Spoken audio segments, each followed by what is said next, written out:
ये लो गाइस, तुम्हारा खाना आ गया। और ये आपका Jain food without onion garlic. Thank you. शुक्रिया।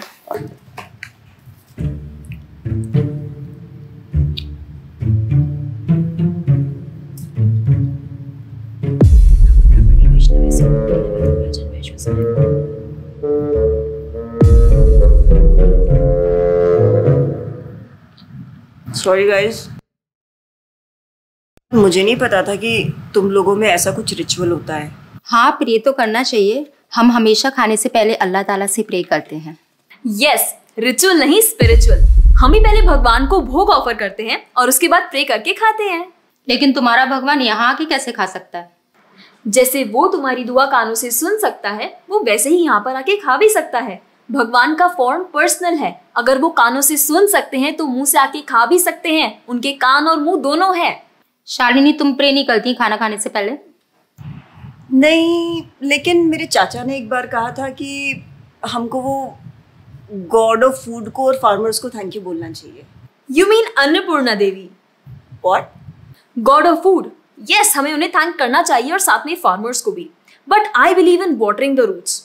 देखो, हम हमेशा क्रिएशन को तो अप्रिशिएट करते ही हैं, लेकिन हम क्रिएटर को ना अप्रिशिएट करना भूल जाते हैं। अभी सोचो, पानी ना हो, हवा ना हो, उपजाऊ मिट्टी या धरती माँ ना हो तो फार्मर क्या कर लेगा? So I believe that we should be thanking the creator, the lord who is providing us with all the basic necessities. Point. अब तुम किस किस को थैंक करेगा? वैसे भी तुम्हारे 33 करोड़ तो देवी देवता है। बताओ किस किस को थैंक करेगा तुम? और शालिनी, तुम बताओ, तुम किस गॉड को मानता है? मैं ऐसे किसी गॉड को नहीं मानती, लेकिन I think Shiva is a big god. See, I am very sorry, but आपने अपने वो बड़े भगवान का स्टोरी तो सुना होगा ना, जहाँ वो अपनी मरी हुई वाइफ को शोल्डर पर लेकर पूरे इंडिया का चक्कर लगा रहा है। अब तुम मुझे बताओ, जो गॉड अपनी वाइफ के मरने पे ऐसे कॉमन मैन की तरह रोता है, वो गॉड हो सकता है क्या? अच्छा, may be, I don't know much about this story, but he is very famous. And north में तो राम जी भी बहुत फेमस है ना। उनका स्टोरी तो तुमको पता होगा ना, सबको पता है। उनकी वाइफ को रावण ले गया था। हाँ, पता है। अब तुम मुझे बताओ, वो गॉड है? वो अपनी वाइफ को भी अकेला नहीं बचा के ला सकता। उसको अपनी वाइफ को बचाने के लिए भी वानर सेना की हेल्प चाहिए, और उस वानरों को भी तुम पूछता है। I am sorry. और गीता, तुम कृष्ण को मानती हो, और वो तो हर लड़की के साथ रासलीला करते रहते थे।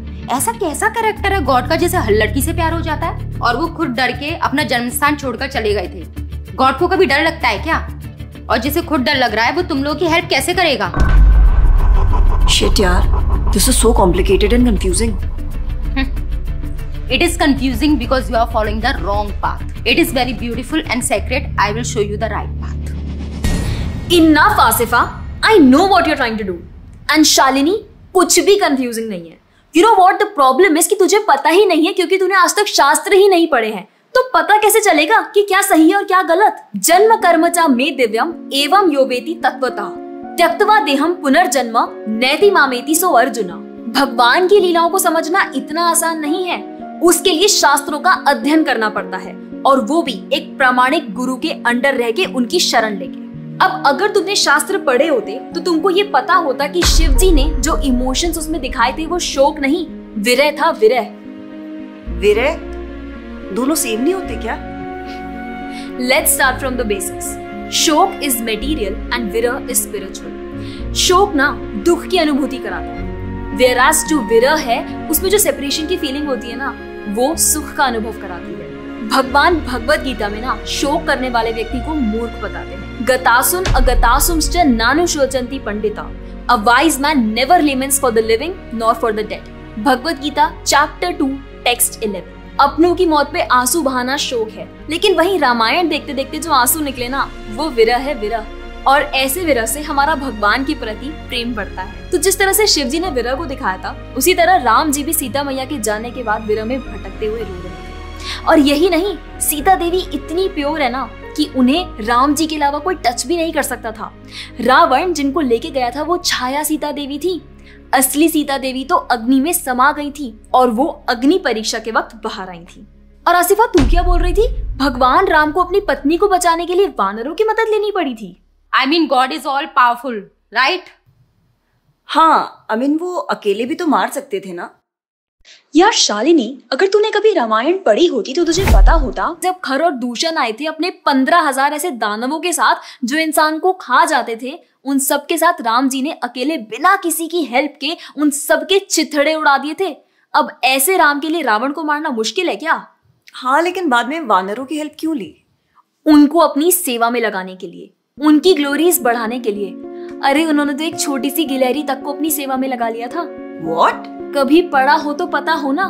खैर, और हम हनुमान जी की पूजा इसीलिए करते हैं क्योंकि भगवान तक पहुंचने का रास्ता उनके भक्तों की सेवा है। जब भगवान देखते हैं कि मेरे भक्तों का गुणगान हो रहा है या कोई सेवा कर रहा है तो वो बहुत खुश होते हैं। जैसे मैं तेरी मॉम के सामने अगर तेरी तारीफ करूं तो वो खुश होती है ना। पॉइंट। इसी तरह भगवान हमसे खुश होते हैं जब हम उनके भक्तों की सेवा करते हैं, पूजा करते हैं। और रही बात 33 करोड़ देवी देवता की, आसिफा तू मुझे ये बता, what is your favourite genre in movies? Psychological thriller. और शालिनी तेरी?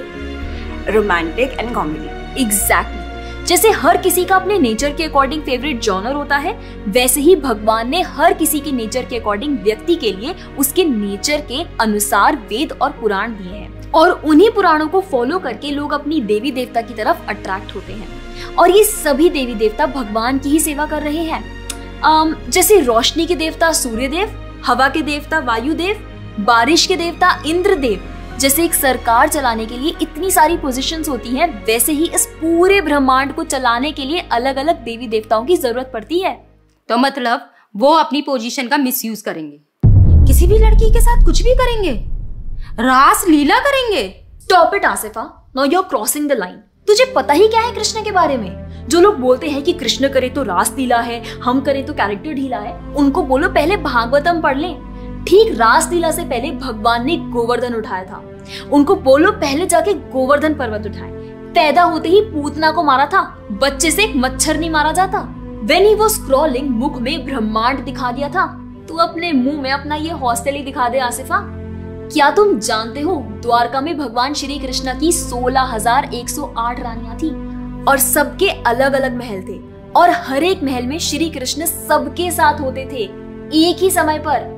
रोज सारी रानियां कृष्ण से खुश थीं और उन सब की जरूरतें कृष्णा पूरी करते थे। क्या किसी नॉर्मल से इंसान के लिए ये सब संभव है? आज के टाइम पे तो एक ही नहीं संभलती, लेकिन उस टाइम सारी रानियां एक दूसरे के साथ खुश थीं और उन्हें खुश कृष्ण रखते थे। क्यों? क्योंकि वो भगवान है। और रही बात ब्रज की गोपियों के साथ रास लीला करने की, तो इतना जान लो कि रास लीला के टाइम पर करोड़ों गोपियां थी और कृष्ण पूरे टाइम हर एक गोपी के साथ मौजूद थे और उनके साथ डांस कर रहे थे एक टाइम पे करोड़ों गोपियों के साथ। ये सब बहुत डीप लीलाएं हैं और ये सब तभी पता चलेगी जब साधुओं के संग में रह के शास्त्रों को पढ़ा जाएगा। हवा में तीर चलाने से या सुनी सुनाई बातों पर यकीन करने से कुछ नहीं होने वाला। और रही बात अपने भक्तों को बचाने की, तो भगवान ने तो अपने भक्त परीक्षित महाराज को गर्भ में बचाया। 5 साल के प्रहलाद महाराज के लिए नरसिंह अवतार लेकर आए और उनको बचाया। यहाँ तक कि वो अपने गुरुदेव सांदीपनी मुनि के बेटे को मरने के बाद वापस लाए और उनको जिंदा किया। आई एम रियली इम्प्रेस्ड यार। हिंदू होते हुए भी मुझे फैक्ट्स पता ही नहीं थे। मेरे पेरेंट्स ने मुझे कभी इन सब चीजों के बारे में बताया ही नहीं। हाँ, पेरेंट्स की तो गलती है, लेकिन हम भी तो वही कर रहे हैं जो उन्होंने किया। We are not learning about our culture, not reading Ramayan, Mahabharat और भगवत गीता। आजकल तो ये सब कुछ रीड करना बहुत इजी भी है and everything is available on our phones. And the problem is that we don't want to learn. और इसीलिए हमें कोई कुछ भी बोलता है और हम उसे मान लेते हैं और अपने बिलीफ को चेंज करने के लिए रेडी हो जाते हैं। एक्चुअली में पता है, किसी का हार्ट ट्रांसफॉर्म करना है तो प्यार से करो, ज्ञान से करो, पैसे और तलवार से नहीं।